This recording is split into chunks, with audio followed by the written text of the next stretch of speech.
Hello friends, સૌપ્રથમ તો આજે બધાને હેપી ઇન્ડિપેન્ડન્સ ડે અને ભારત માતાની જય સાથે આપણે ડીસી મશીનના આગળના પાર્ટ કન્ટિન્યુ કરીએ. તો આજે આપણે જે પોર્શન લેવાના છે એ છે લોસીસ અકર ઇન ડીસી મશીન.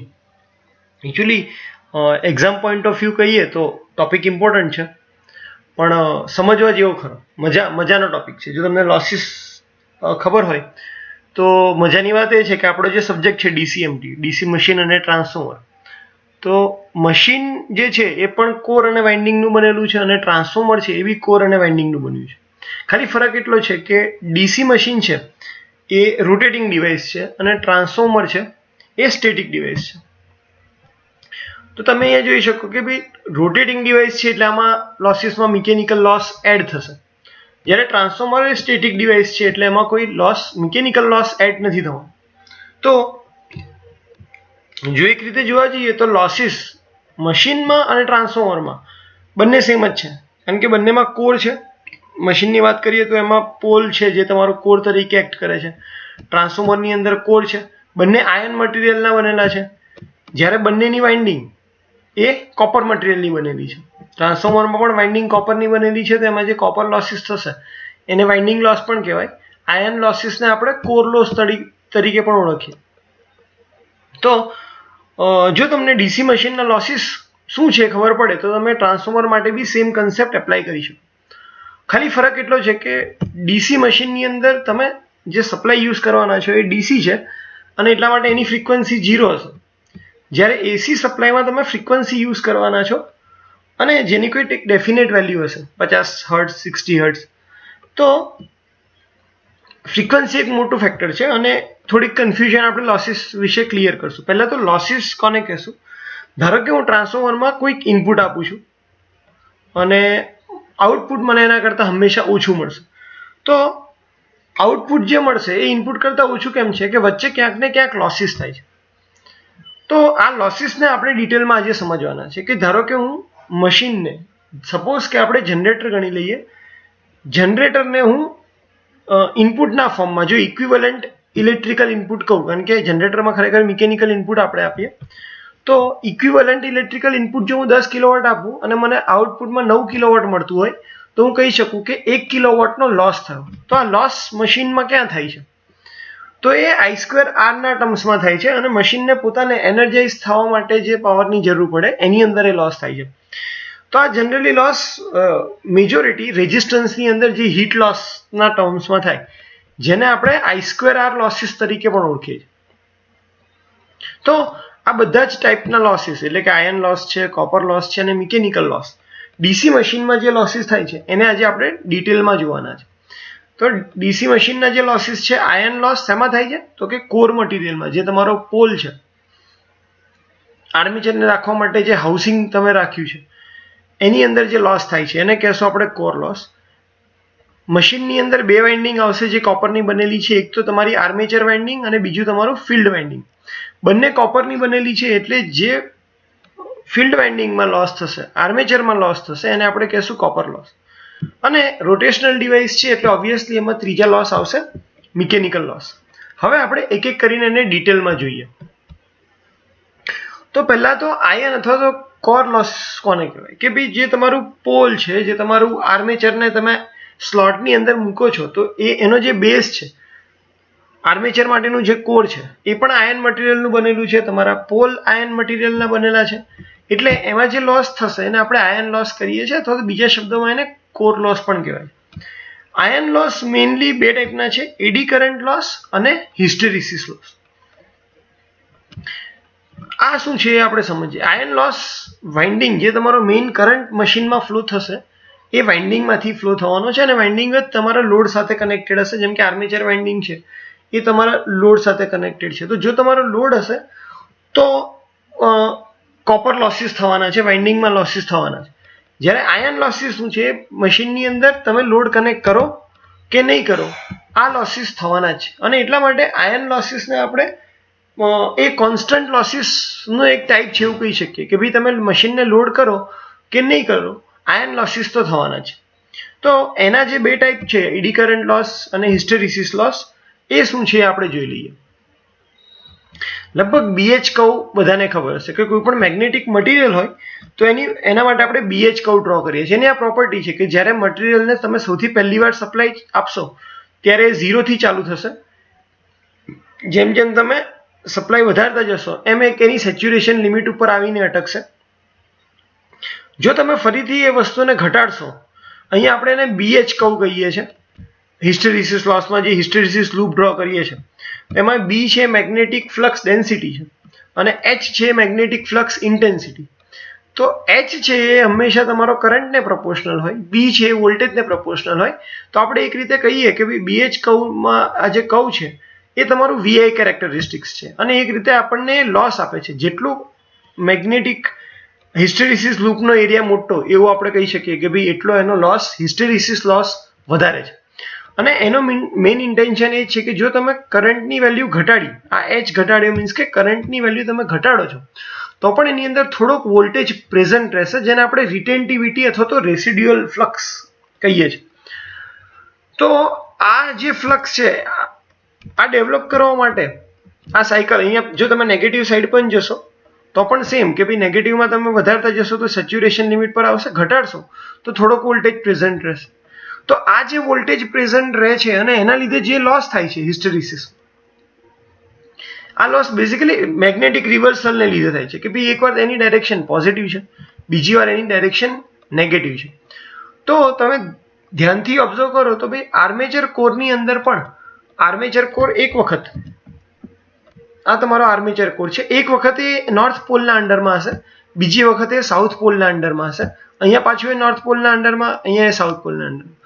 તો તમારો આર્મેચર કોર છે continuous north pole south pole north pole south pole. એટલે જે આપણે આ એકવાર પોઝિટિવ ડાયરેક્શન એકવાર નેગેટિવ ડાયરેક્શન દેખાડીએ છીએ, નોર્થ પોલ સાઉથ પોલની ઇન્ટરેક્શનમાં કન્ટિન્યુઅસલી આવ્યા કરે છે. અને આ રિવર્સલ કરવા માટે એટલે કે આ લૂપ એનાથી બને છે, આની અંદર જે લોસ થાય છે એને આપણે હિસ્ટેરિસિસ લોસ કહીએ છીએ.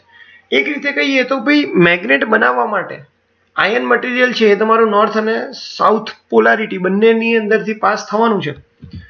તો એને મેગ્નેટ બનવા માટે જે પાવરની જરૂર પડે છે એને તમે હિસ્ટેરિસિસ લોસ તરીકે ઓળખી શકો. આપણે હંમેશા એવું મટીરિયલ પ્રિફર કરવું જોઈએ પોલ તરીકે કે જેનો હિસ્ટેરિસિસ લૂપ એરિયા ઓછો હોય. જેમ કે સિલિકોન સ્ટીલ છે જેનો હિસ્ટેરિસિસ લોસ અથવા હિસ્ટેરિસિસ લૂપ છે એ એરિયા નાનો છે. આ એરિયા જેટલો નાનો એનો મતલબ કે એનું જે VI લોસ છે પાવર ઇક્વલ ટુ VI થાય તો એનો જે એરિયા બનશે એ નાનો બનશે. એનો મતલબ કે એની અંદર એ પાવર લોસ થશે એ ઓછો થશે. તો હિસ્ટેરિસિસ લોસ બેઝિકલી તમારો જે કોર છે એ કન્ટિન્યુઅસલી નોર્થ અને સાઉથ પોલની અંડરની ઇન્ટરેક્શનમાં આવ્યા કરે છે. એટલા માટે જે લોસ થાય છે એને આપણે હિસ્ટેરિસિસ લોસ કહીએ છીએ.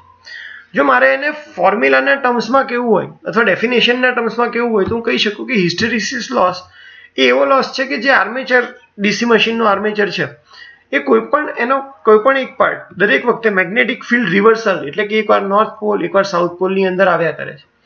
અને એટલા માટે એની અંદર જે લોસ થાય છે એને આપણે હિસ્ટેરિસિસ લોસ કહેશું, જે મેગ્નેટ બનાવવા માટે જરૂરી છે.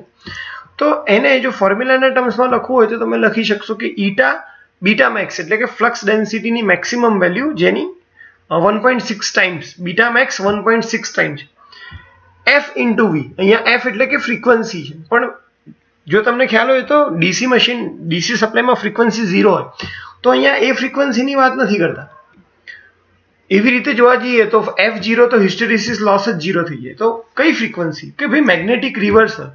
તો કઈ રીતે તમને ખબર પડશે કે તમારો કોર કેટલી વખત નોર્થ પોલમાં કે સાઉથ પોલમાં ગયો? તો એના માટે ઇઝી છે કે કોઈ પણ એક પોઈન્ટને તમે પકડો તો એનું RPM કેટલા છે તો N હશે તમારું, એ તમે RPM સ્પીડ કેટલી છે આર્મેચરની, પોલ કેટલા છે, કેટલા પોલના અંડર ગો એ થશે અને 120 તો ડિવાઇડેડ બાય 120 કરશો તો તમને મળી જશે કે ભાઈ ફ્રીક્વન્સી ઓફ મેગ્નેટિક રિવર્સલ કેટલું છે. અને V જે છે એ તમારું વોલ્યુમ ઓફ આર્મેચર છે, આર્મેચર વોલ્યુમ કેટલો છે.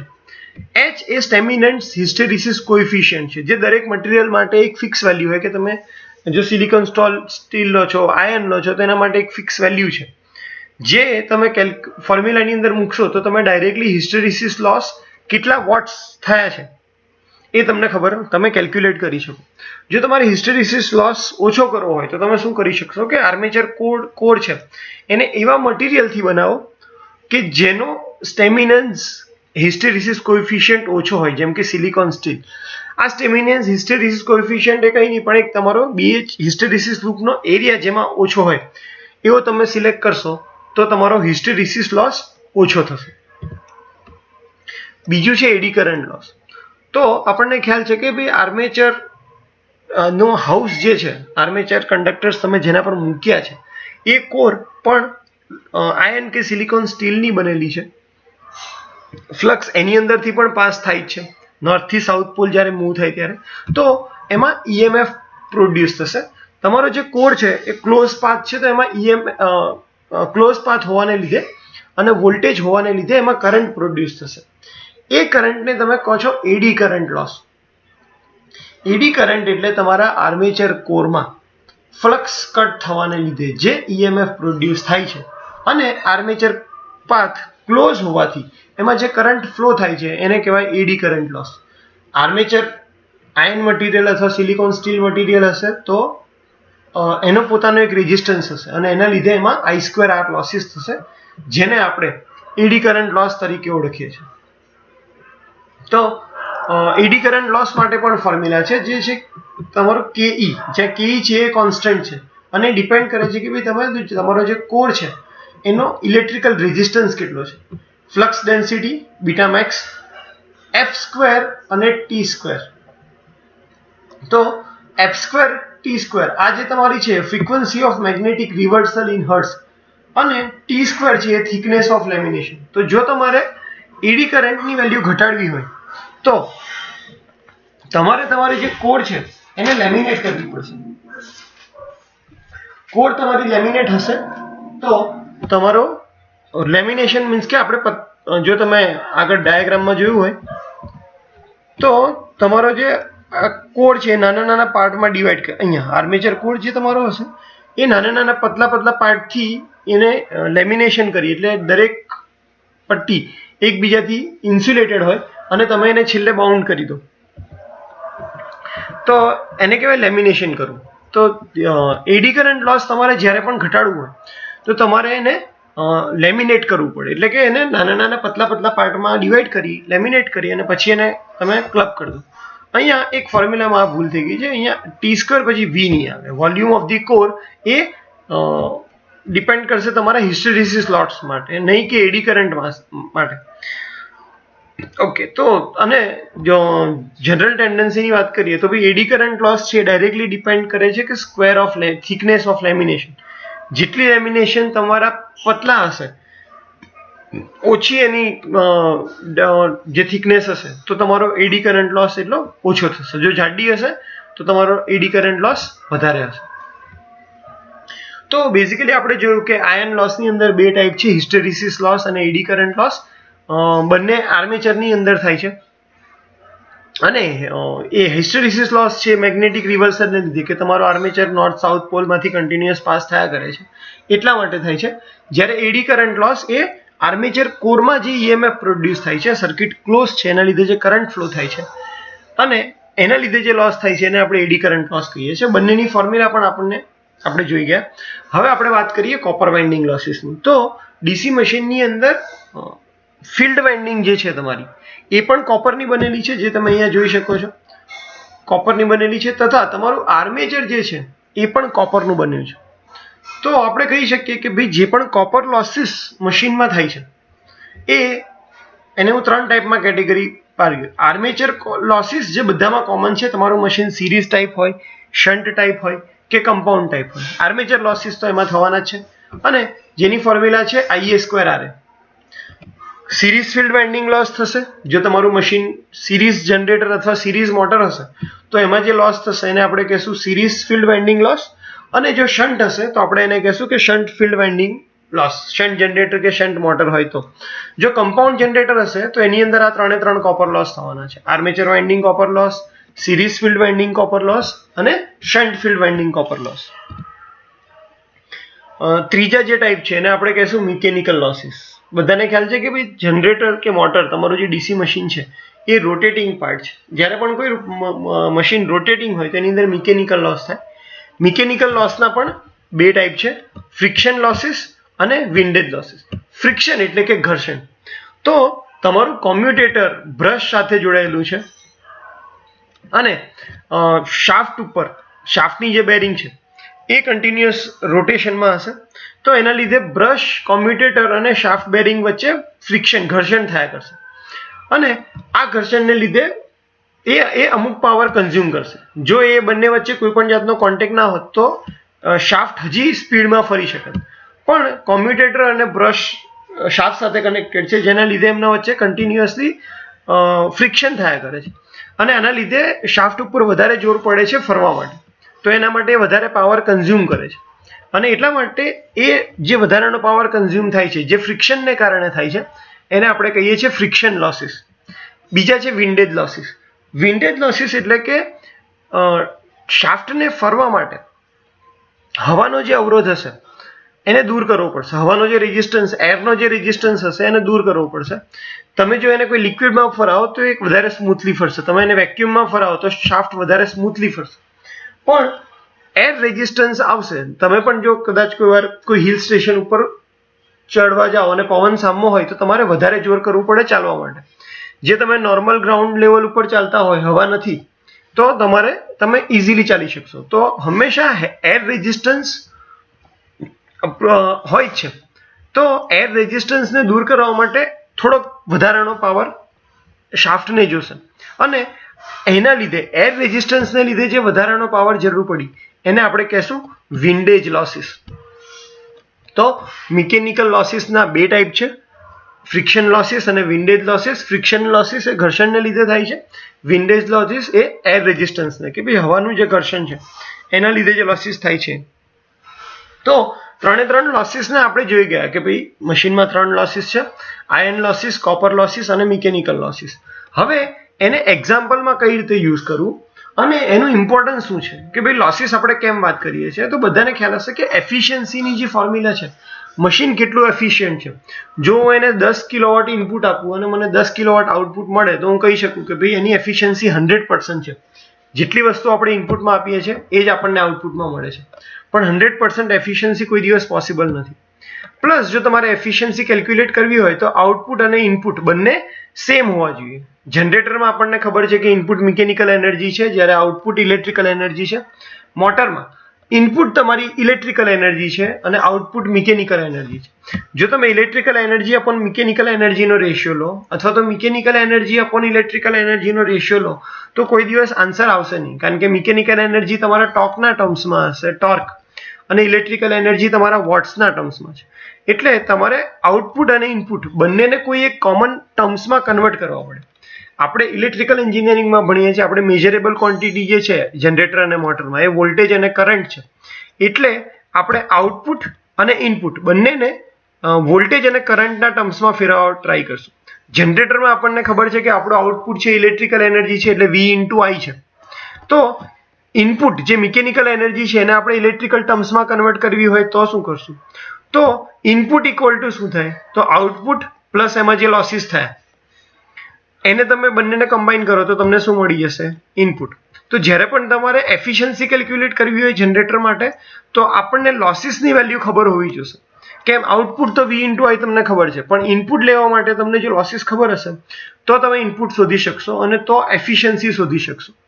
સેમ કેસમાં મોટરમાં જો એફિશિયન્સી કેલ્ક્યુલેટ કરવી હોય તો તમારું આઉટપુટ મિકેનિકલ એનર્જી છે, તો એ મિકેનિકલ એનર્જીને તમારે ઇલેક્ટ્રિકલ એનર્જીમાં કન્વર્ટ કરવી પડે. તો આઉટપુટ શું છે? તો ઇનપુટ માઇનસ તમે લોસીસ કરી દેશો તો તમને આઉટપુટ મળી જશે. ઇનપુટ તમારું મોટરની અંદર V × I છે. જો તમને લોસીસ ખબર હશે તો તમે એફિશિયન્સી આરામથી કેલ્ક્યુલેટ કરી શકશો. તો જ્યાં પણ એફિશિયન્સી કેલ્ક્યુલેટ કરવાની વાત આવે ત્યાં તમને લોસીસની વેલ્યુ ખબર હોવી જ જોઈએ. ટોટલ લોસીસની વેલ્યુ તમને ખબર હશે તો જ તમે એફિશિયન્સી ફાઇન્ડ કરી શકશો. તો જનરેટર અને મોટર માટે જ્યારે પણ એફિશિયન્સી ફાઇન્ડ કરવાની હશે તો આપણે આ ફોર્મ્યુલાનો આગળ જતા યુઝ કરીશું. બહુ એક ઇમ્પોર્ટન્ટ ટોપિક છે લોસીસની અંદર કે ભાઈ સ્ટ્રે લોસીસ કોને કહેવાય? તો સ્ટ્રે લોસીસ એટલે મિકેનિકલ લોસીસ પ્લસ આયર્ન લોસીસનું કોમ્બિનેશન. મિકેનિકલ લોસીસ આપણે જોયા કે ભાઈ ફ્રિક્શન અને વિન્ડેજ લોસીસ છે એ અને આયન લોસીસ એટલે કે હિસ્ટેરિસિસ લોસ અને એડી કરંટ. આ બંને વસ્તુ એવી છે કે જે મશીનની અંદર કોન્સ્ટન્ટ જ રહેવાની છે. તમે લોડ કનેક્ટ કરશો કે લોડ કનેક્ટ નહીં કરો, બંને કેસની અંદર આ જે લોસીસ છે એની વેલ્યુ કોન્સ્ટન્ટ રહેવાની છે, તમે મશીન ઉપર લોડ કનેક્ટ કરો કે નહીં કરો. અને એટલા માટે ઘણીવાર કોન્સ્ટન્ટ લોસીસ અને સ્ટ્રે લોસીસ વચ્ચે કન્ફ્યુઝન ક્રિએટ થતું હોય છે. તો એ આપણે ક્લિયર કરીએ કે ભાઈ કોન્સ્ટન્ટ લોસીસ કોને કહેવાય, કે એવા લોસીસ જેની વેલ્યુ હંમેશા મશીન ઉપર લોડ હોય કે ના હોય કોન્સ્ટન્ટ જ રહેવાનો હોય. તો પહેલી વસ્તુ તો બાય ડિફોલ્ટ જ આવી જશે કે ભાઈ સ્ટ્રે લોસીસ છે એ તમારા કોન્સ્ટન્ટ રહેવાના છે. પણ તમે માર્ક કર્યું હોય તો શન્ટ ફિલ્ડ વાઇન્ડિંગના જે લોસીસ થાય છે ISH2 RSH, એમાં ISH ની વેલ્યુ કોન્સ્ટન્ટ રહેવાની છે. કેમ? કારણ કે ISH equal to V/RSH. V એ તમારો સપ્લાય વોલ્ટેજ છે જે હંમેશા કોન્સ્ટન્ટ રહેવાનો છે. RSH જે છે એ પણ તમારો કોન્સ્ટન્ટ છે કારણ કે એકવાર મશીનનું વાઇન્ડિંગ બની ગયું પછી રેઝિસ્ટન્સમાં તમે ચેન્જ નથી કરવાના.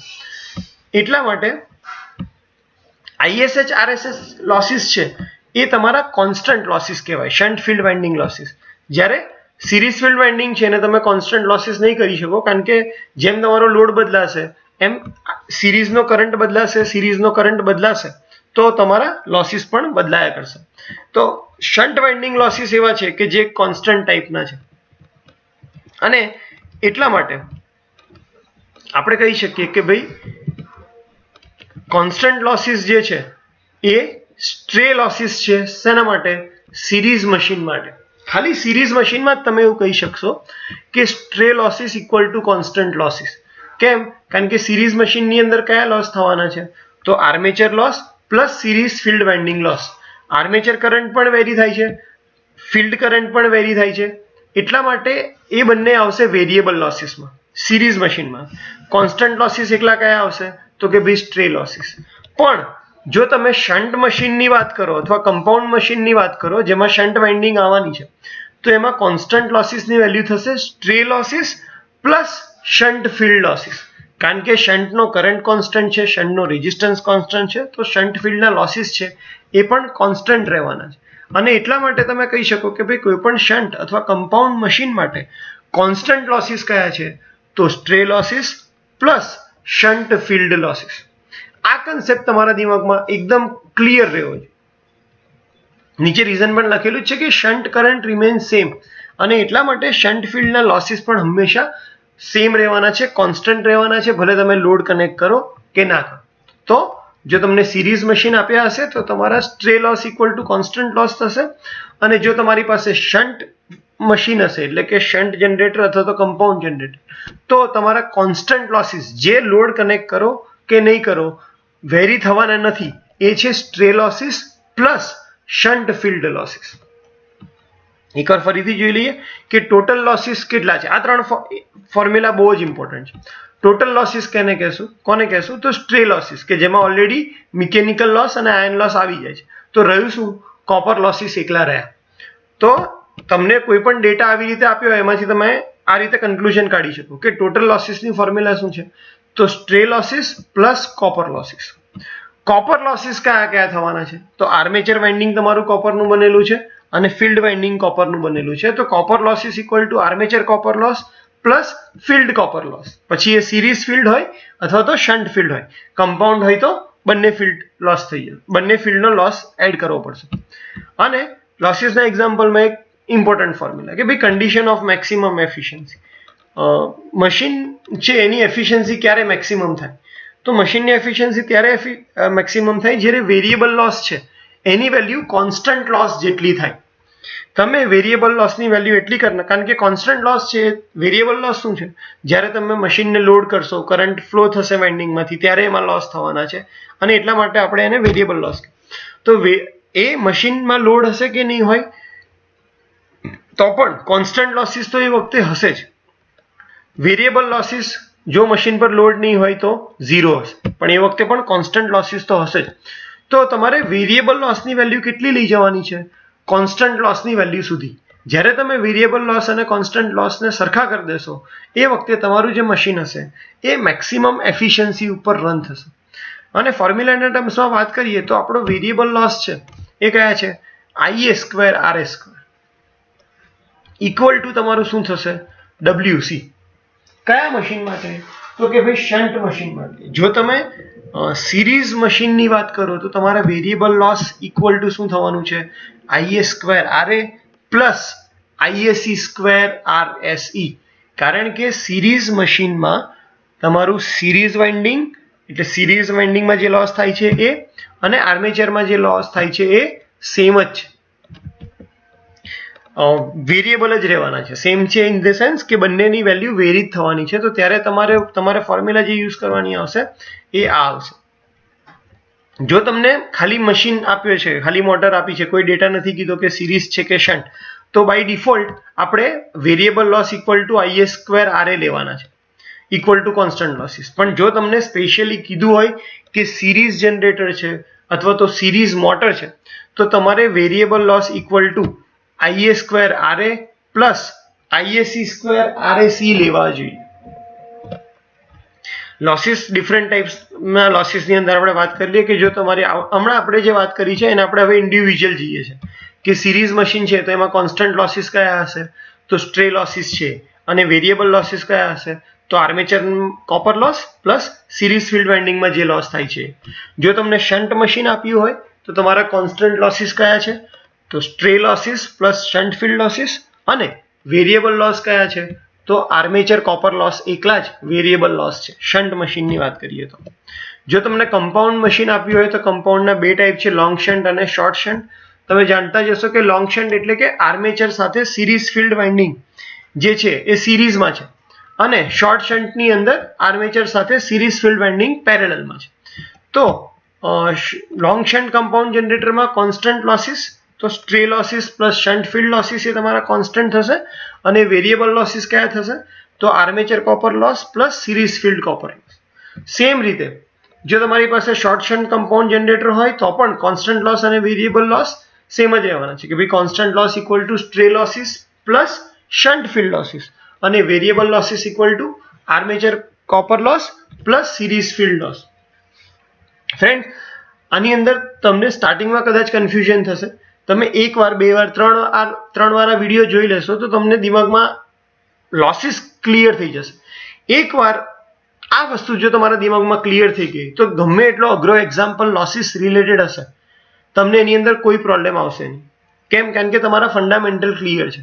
તમે ગોખ્યું હશે તો તમે હંમેશા એવું જ લખશો કે ભાઈ variable loss equal two IA square RA. પણ તમને ફંડામેન્ટલ ખબર હશે તો સિરીઝની અંદર તમે લખશો કે variable loss equal to armature copper loss plus series field loss. તો આ કન્સેપ્ટ કદાચ સ્ટાર્ટિંગમાં સમજવામાં અઘરો લાગે, પણ એક, બે કે ત્રણ વખત તમે થોડું રિવિઝન કરશો તો તમને આના વિશે આઈડિયા વધારે ક્લિયર થઈ જશે. એક વખત આનો આઈડિયા ક્લિયર થઈ ગયો લોસીસનો પછી આના એક્ઝામ્પલ તમે આરામથી ગણી શકશો. કઈ ટાઈપના એક્ઝામ્પલ છે તો એના માટે આપણે બે એક્ઝામ્પલ જોઈ લઈએ. આપણે પૂછ્યું છે કે constant losses 250 volt DC shunt generator અહીંયા આપ્યું છે, અને કોન્સ્ટન્ટ લોસીસની વેલ્યુ આપી છે 1250 વોટ. તમારે ફાઇન્ડ કરવાનો છે એ કરંટની વેલ્યુ કે જ્યારે એફિશિયન્સી મેક્સિમમ થાય છે. તમારે મેક્સિમમ એફિશિયન્સી માટે આઉટપુટ પાવર પણ શોધવાનો છે. જનરેટરની અંદર આઉટપુટ પાવર શોધવો બહુ જ ઇઝી છે કે તમે વોલ્ટેજ ઇન્ટુ કરંટ કરશો, V ઇન્ટુ IL, તો તમને મળી જશે. અને એના માટે એમને ડેટા આપ્યો છે કે રેઝિસ્ટન્સ આર્મેચરનો જે છે એ 0.1 છે. તો પહેલા તો મેક્સિમમ એફિશિયન્સીની કન્ડિશન લઈએ તો શન્ટ જનરેટર માટે આપણે આગળ કીધું એમ કે variable loss equal to constant loss થવા જોઈએ. તો વેરિયેબલ લોસ કયા છે IA square RA equal to constant loss. Constant લોસીસની વેલ્યુ ઓલરેડી તમને આપી છે 1250.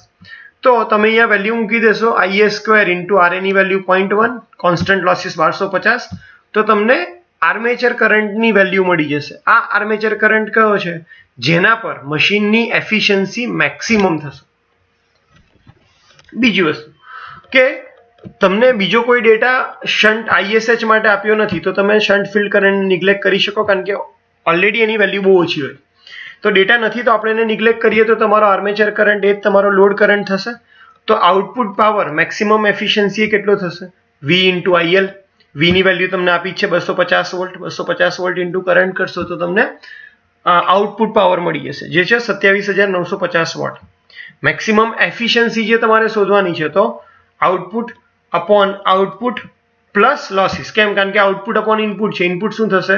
Output plus losses. તો લોસીસ કયા કયા છે? કોન્સ્ટન્ટ અને વેરિયેબલ. હવે આપણને ખ્યાલ છે કે મેક્સિમમ એફિશિયન્સી માટે વેરિયેબલ અને કોન્સ્ટન્ટ લોસીસ કેવા હોવા જોઈએ? સરખા. અને વેરિયેબલ લોસ કેટલા હોવા જોઈએ? કોન્સ્ટન્ટ લોસ જેટલા. તો તમારો કોન્સ્ટન્ટ લોસ 1250 છે, તો મેક્સિમમ એફિશિયન્સી માટે વેરિયેબલ લોસ પણ 1250 થશે. બધી વેલ્યુ આપણને ખબર છે. હવે તો આઉટપુટની વેલ્યુ મૂકી, output constant losses 1250, variable losses પણ મેક્સિમમ એફિશિયન્સી માટે સેમ વેલ્યુ મૂકી દીધી, તમને એફિશિયન્સીનો આન્સર મળી ગયો. આ એક સિમ્પલ એક્ઝામ્પલ નાનો હતો. હવે આપણે થોડોક કોમ્પ્લિકેટેડ એક્ઝામ્પલ લઈએ, થોડોક મોટો એક્ઝામ્પલ જે પૂછાવાના ચાન્સીસ વધારે હોય છે કે એક 250 વોલ્ટનું શન્ટ જનરેટર આપ્યું છે જે ફૂલ લોડ કરંટ ડિલિવર કરે છે 130 એમ્પિયર. રેઝિસ્ટન્સ આર્મેચરનો અને શન્ટ ફિલ્ડ વાઇન્ડિંગનો 0.1 અને 125 ઓહ્મ છે રિસ્પેક્ટિવલી. આયન લોસીસ તમને આપી દીધા છે, મિકેનિકલ લોસીસ આપી દીધા છે. ઓકે, એટલે આની અંદર તમને કોપર લોસ આપ્યા નથી. Iron loss plus mechanical loss એટલે સ્ટ્રે લોસીસ આપી દીધા છે. કમ્બાઈન કરીએ 450 વત્તા 550 તો 1000 વોટ સ્ટ્રે લોસીસ થાય. Find the full load efficiency. જે તમે ફૂલ લોડ કરંટ 130 એમ્પિયર આપો ત્યારે એફિશિયન્સી કેટલી છે એ તમારે ફાઇન્ડ કરવાનું છે. તમારે એની સાથે સાથે લોડ કરંટ ફાઇન્ડ કરવાનો છે. શેના માટે? મેક્સિમમ એફિશિયન્સી માટે અને એફિશિયન્સીની મેક્સિમમ વેલ્યુ ફાઇન્ડ કરવાનું. તો પહેલા આપણે જે ડેટા આપ્યો છે આપણે લખી દીધો છે. વોલ્ટેજની વેલ્યુ 250, કરંટની વેલ્યુ આપી દીધી છે, રેઝિસ્ટન્સ શન્ટ ફિલ્ડ રેઝિસ્ટન્સ આપી દીધો છે, આયન લોસીસ અને મિકેનિકલ લોસીસ આપી દીધા છે. હવે જો તમે કોપર લોસીસ ફાઇન્ડ કરી લો તો તમને ટોટલ લોસીસ મળી જાય. કેમ? કારણ કે આપણને ખબર છે total losses equal to iron loss plus mechanical loss plus copper loss. Copper loss શોધવા હશે તો તમને શેની જરૂર પડશે? IA² RA plus ISH² RSH. કારણ કે આર્મેચરની અંદર પણ કોપર લોસ થશે અને શન્ટ ફિલ્ડ વાઇન્ડિંગમાં પણ કોપર લોસ થશે. તો એના માટે તમને IA ની વેલ્યુ જોશે અને ISH ની વેલ્યુ જોશે. તો શન્ટ જનરેટરમાં ISH ની વેલ્યુ થશે ISH ની વેલ્યુ થશે V upon RSH. તો 250 ભાગ્યા 125 કરશો તમે, 250 ભાગ્યા 125 તો તમને ISH નો કરંટ મળી જશે 2 એમ્પિયર. આર્મેચર કરંટની વેલ્યુ શું થશે? તો લોડ કરંટ વત્તા શન્ટ કરંટ, તો 130 વત્તા 2 132. એટલે તમને આર્મેચર કરંટ અને શન્ટ કરંટની વેલ્યુ મળી ગઈ. રેઝિસ્ટન્સની વેલ્યુ ખબર છે તો તમે આર્મેચર કોપર લોસ અને શન્ટ કોપર લોસ ફાઇન્ડ કરી શકશો. ફોર્મ્યુલાની અંદર દરેક તમે વેલ્યુ મૂકશો, તમને બંને આન્સર મળી જશે. એનાથી તમને ફાયદો શું થશે? ટોટલ કોપર લોસ તમને મળી ગયા. ટોટલ કોપર લોસ મળી ગયા તો તમે ટોટલ લોસ ઇક્વલ ટુ, જો તમારે આ ફોર્મ્યુલા યુઝ ના કરવી હોય તો તમે direct total losses equal to copper losses plus mechanical losses plus iron losses, આ ત્રણ વસ્તુ કરશો તો પણ તમારો આન્સર ટોટલ લોસીસ માટેનો આ સેમ જ આવવાનો છે.